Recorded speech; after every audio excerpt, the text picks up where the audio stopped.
记得我套路就是一个工具来传下，对传承的工具。对。那传承到你手上的时候，你要把它还原成为一个战斗的技巧。好，我记得我爸爸常讲，就是说，当你要扮演一个传承的时候，好，你不然要了解每个动作的用法，那你要记住这个整个系统里面所有的东西。那套路可以帮助你很多。那但是你训练一个传承的人，跟训练一个擂台的选手，基本上是两种不一样的课题。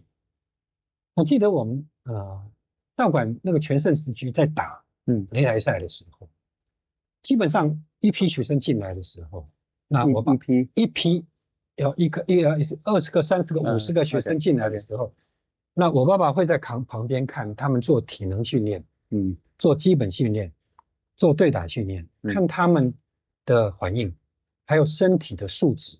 身体素质就是说，第一个你要胆子大，人家打你的时候，你眼睛看着，你不能闭眼睛，不能只是逃。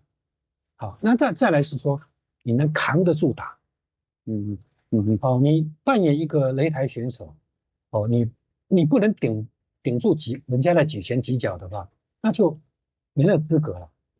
所以他会从这一些学生里面去找那种身体素质跟心理素质，他有那种好胜、肯斗、好胜心比较强的这种选手，那说询问他的意愿，说，你是不是有意愿要成为一个比赛型的选手？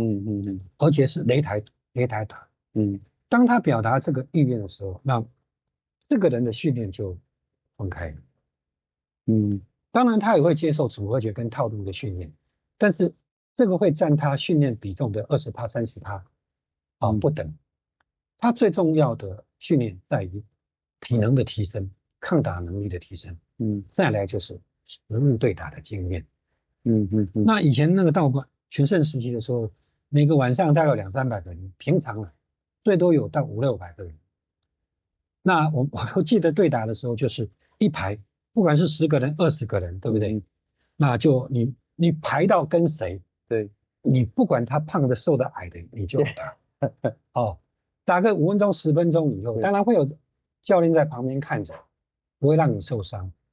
那打了5分钟、10分钟以后，然后就换，对，这个人跑到这边，然后每个所以一个晚上够你打5个、8个、10个，不同的体型、不同的个性、不同的拳法，让你一直在磨练，磨练那个拳型。那在那种情况之下，这种人一上到擂台上去的时候，第一个他已经打过不知道几百场，而且他的体能最值巅峰时期，而且你知道上擂台赛他有一些技巧，就是说他最好是压在这个量级的上端，比如说这个量级它是上限是55公斤，那他平常大概是57、58公斤，在比赛前他会降，他会降下来。那你知道这种差一级，他的身体素质跟骨骼抗打的那个程度是不一样的。你不要认为说他只是差2公斤、3公斤那是不一样的。那通常你是说制胜要有很多武术上的战术，心理上的战术，策略性的战术。所以套路是提供着这一些选手们一些有效的一些参考。但是他从里面像你吃自助餐一样，你挑你要的，对你有帮助，你就专攻这一些。那我们可以从很实际上的那个泰拳或拳击比赛，你可以看到那些拳击选手，他打那几十分钟里面，他其实用的就是那几个组合拳。你要把它练到各种状况，你都能够练到会，对，贯通。